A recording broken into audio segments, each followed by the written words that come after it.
Assalamualaikum warahmatullahi wabarakatuh. Apa kabar sahabat? Semoga tetap sehat serta dalam lindungan Allah Subhanahu wa taala. Pada pertemuan kali ini saya akan melanjutkan tentang gejala-gejala computer vision syndrome. Gejala selanjutnya yaitu penglihatan kabur. Ketajaman visual adalah kemampuan untuk membedakan antara dua titik yang berbeda di jarak tertentu. Ini membutuhkan gambar yang terbentuk di retina dengan baik, yang jelas dan berbatas. Jika gambar fokus di depan atau di belakang retina, yang akan berada di retina dalam keadaan tidak fokus, menciptakan gejala subjektif yang kabur yang dirasakan saat melihat. Proses ini berlaku untuk semua jarak dengan jangkauan tampilan dari mata manusia yang secara rutin kita anggap berada dalam jarak 20 kaki atau 6 meter sampai 16 inci kurang lebih 30 sampai 40 cm. Pada jarak 20 kaki atau 6 meter karena angulasi dari sinar cahaya yang berasal dari titik tersebut. Kapanpun kita mengarahkan pandangan kita ke beberapa titik dalam jarak 20 kaki, kita harus mengaktifkan mekanisme pemfokusan meningkatkan kekuatan fokus mata dan mendapatkan kembali citra jernih pada retina. Kemampuan mata untuk mengubah kekuatan fokusnya disebut akomodasi dan tergantung pada usia. Oleh karena itu kita harus mempertimbangkan banyak faktor. Kemampuan akomodatif individu akan dibahas secara khusus. Gejala penglihatan kabur dapat disebabkan oleh kelainan refraksi, misalkan hiperopia, miopia, astigmatisme, atau lensa resep yang tidak tepat, presbiopia, atau lainnya yang merupakan gangguan pemfokusan. Wiggins dan Daum pada tahun 1991 melakukan penelitian dan menemukan bahwa sejumlah kecil kelainan refraksi berkontribusi pada ketidaknyamanan visual pengguna komputer. Jadi kelainan refraksi itu menyumbang sangat kecil pada ketidaknyamanan pengguna komputer. Di samping mempertimbangkan lingkungan kerja, gambar yang kabur juga bisa muncul dari hasil layar yang kotor, sudut pandang yang buruk, pantulan cahaya atau kualitas buruk, atau cacat monitor. Semua faktor ini harus dipertimbangkan saat gejala ini muncul dan terjadi. Saat melihat objek pada jarak pandang dekat atau menengah kurang dari 20 kaki, mata harus menampung titik fokusnya. Seringkali tidak langsung pada titik objek, tetapi biasanya di belakangnya di beberapa jarak dekat. Saat bekerja komputer, memandang tugas dengan memperpanjang periode waktu, keterlambatan akomodasi ini meningkat, seringkali mengarah ke gejala subjektif yang kabur. Kemudian mata harus berusaha lebih keras untuk menarik titik fokus kembali ke layar. Jika ini dilakukan dengan cukup usaha atau dilakukan dengan keras, maka gejala yang mungkin yang terjadi adalah sakit kepala. Jika tidak terlaksana dengan cukup baik, maka penglihatan kabur adalah gejala yang akan timbul. Kondisi yang dikenal sebagai miopia transient telah terbukti lebih umum terjadi pada populasi pengguna komputer. Ini adalah kondisi di mana seseorang menunjukkan miopia menjelang akhir hari tetapi tidak di waktu lain. Maksudnya di akhir pekerjaan setelah dia menggunakan komputer. Banyak kali miopia tidak muncul di pagi hari atau di akhir pekan. Satu studi yang dilakukan oleh Luberto dan kawan-kawan pada tahun 1989 menemukan bahwa 20% pekerja komputer mengalami rabun jauh, kecenderungan menjelang akhir shift kerja mereka. Wheaton dan Lee pada tahun 1992 membenarkan studi ini menemukan 30 pekerja komputer yang memiliki tren rabun jauh setelah 2 hingga 4 jam bekerja. Namun studi tentang miopia transient oleh Rosenfeld dan Ciuverda pada tahun 1994 menunjukkan bahwa kondisi ini juga terjadi setelahnya tampilan titik dekat yang normal dari target yang dicetak. Jadi tidak hanya pada pekerja komputer. Studi tidak menunjukkan perubahan rabun yang permanen. Hal ini menjadi perhatian saat ini. Banyak dari studi tersebut memiliki kekurangan, yaitu kelompok kontrol yang memadai dan jumlah populasi yang diuji rendah. Jadi secara kelompok kontrol ini terpenuhi, tetapi yang dilakukan pengujian pada populasi sangatlah rendah. Silau juga menjadi perhatian karena mata memperhatikan gambar silau, bukan gambar yang ada di layar. Jika refleksi spekular terjadi di layar, mata akan mencoba untuk fokus padanya. Gambar sumber silau akan tampaknya berada di suatu tempat di belakang layar, seperti halnya gambar Anda yang dipantulkan di cermin, dan gambar layar bisa tampak buram.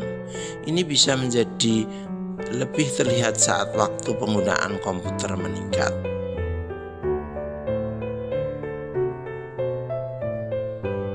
Gejala selanjutnya yaitu mata kering. Permukaan depan mata ditutupi dengan jaringan yang terdiri dari banyak kelenjar. Kelenjar ini mengeluarkan air mata yang menutupi permukaan mata dan menjaganya mata agar tetap lembab, yang diperlukan untuk fungsi mata yang normal. Bantuan air mata menjaga keseimbangan oksigen yang tepat dari struktur mata dan untuk menjaga sifat optik mata tetap tajam. Lapisan air mata normal dibersihkan dan disegarkan oleh tindakan berkedip dari kelopak mata.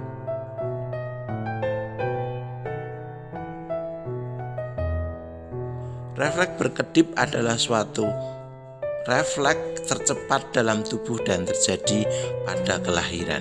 Namun tingkat kedipan bervariasi dengan aktivitas yang berbeda. Lebih cepat saat kita sangat aktif, lebih lambat saat dalam keadaan tenang atau berkonsentrasi. Yagi Numa dan kawan-kawan tahun 1990 mengukur tingkat kedipan dan membuka mata pada 4 pekerja komputer dan mencatat bahwa tingkat kedipan turun sangat signifikan selama bekerja dengan komputer dibandingkan dengan sebelum dan sesudah bekerja. Tidak ada yang signifikan mengalami perubahan dalam membuka mata. Patel dan kawan-kawan tahun 1991 mengukur tingkat kedipan dengan mengamati secara langsung sekelompok 16 subjek. Tingkat kedipan rata-rata selama percakapan adalah 18,4 berkedip per menit dan selama pengguna komputer turun menjadi 3,6 berkedip per menit, mengalami penurunan lebih dari 5 kali lipat. Subuta dan Nakamori tahun 1993 mengukur tingkat kedipan pada 104 pekerja kantor.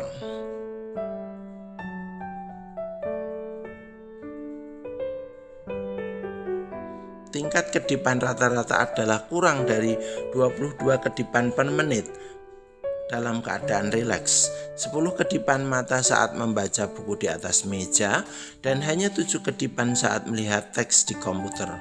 Data mereka mendukung fakta bahwa rata-rata kedipan menurun selama penggunaan komputer, tetapi juga menunjukkan bahwa tugas-tugas lain dapat berkurang tingkat kedipannya. Penjelasan yang mungkin untuk penurunan tingkat kedipan termasuk konsentrasi pada tugas atau rentang gerakan mata yang relatif terbatas. Meski keduanya, yaitu membaca buku dan pekerjaan komputer, menyebabkan kedipan berkurang secara signifikan, tingkat perbedaan di antara mereka adalah bahwa pekerja komputer biasanya membutuhkan sudut yang pandang yang lebih tinggi, menghasilkan peningkatan laju penguapan air mata. Subhuta dan Nakamori tahun 1993 mengukur rata-rata permukaan mata yang terpapar adalah 2,2 cm persegi, sedangkan subjek saat rileks adalah 1,2 cm persegi. Saat membaca buku di atas meja adalah 2,3 cm persegi, dan saat bekerja di depan komputer. Ukuran bukaan mata berhubungan dengan arah pandangan. Saat kita menatap lebih tinggi, maka akan terbuka lebih lebar. Rute utama penghapusan air mata adalah melalui penguapan, dan jumlah penguapan secara kasar berhubungan dengan pembukaan mata. Sudut pandang yang lebih tinggi saat melihat layar komputer menghasilkan kehilangan lapisan air mata lebih cepat. Kemungkinan juga semakin tinggi sudut pandang menghasilkan persentase kedipan yang lebih besar yang tidak lengkap atau penuh. Telah disarankan bahwa kedipan tidak penuh tidak efektif karena lapisan yang diisi ulang rusak dan bukaan lapisan secara keseluruhan. Luas permukaan mata yang terekspos telah terbukti menjadi salah satu indeks penting dalam ergonomi visual. Sotoyama dan teman-teman pada tahun 1995. Faktor tambahan yang dapat menyebabkan mata kering adalah lingkungan udara yang kotor, yang seringkali memiliki kelembaban rendah dan dapat mengandung kontaminasi